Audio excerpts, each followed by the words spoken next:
At Bradshaw Hall, rather than teaching children one set procedure for multiplying, we give them a range of different strategies that they're able to apply at the most appropriate time. For example, 3.95 times 4, hopefully they would round to £4, multiply and then adjust. Doing 20 times 14, perhaps they'd multiply by 10 and then double.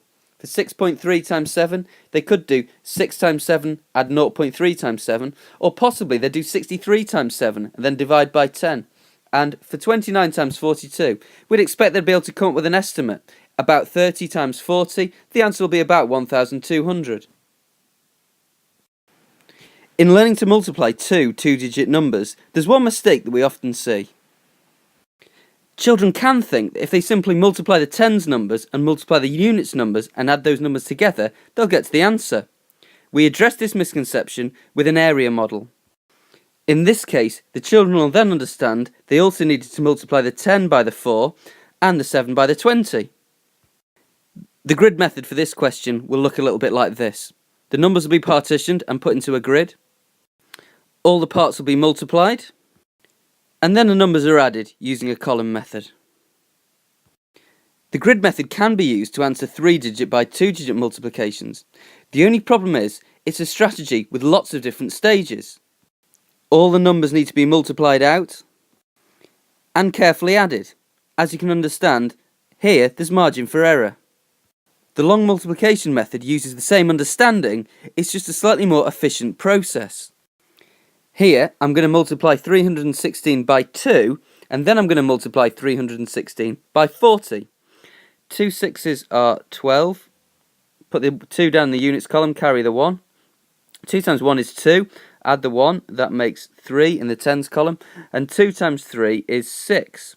So that's the 2 times 316. Now for the 40. I put a 0 down, so that when I'm multiplying by 4, it becomes 4 tens.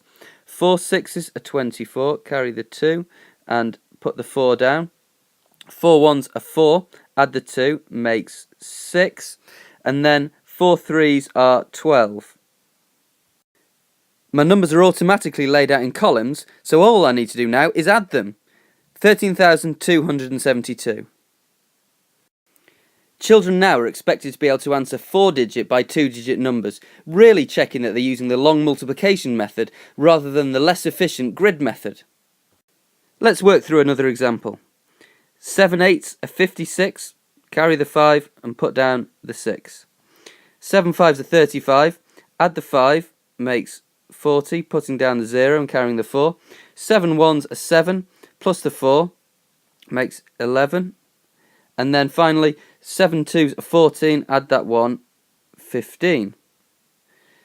Now, I need to multiply by the 30, so I put a 0 down, because it's 30 and not 3. 3 8s are 24, carry the 2 and put the 4 down. 3 5s are 15, add the 2 is 17. 3 1s are 3, add the 1 is 4. 3 2s are 6. And adding those two numbers together gives me 79,846. We'll look to extend children's understanding of multiplication in various ways. Here are some examples. When doing this calculation, children might choose to multiply the 32.58 by 100, calculate, and then divide by 100 so they don't have to calculate with the decimals. This question tests children's understanding of multiplying by 100. Do they recognise that 18 times 100 is 1,800 and they'd need one more 18 to make 1,818?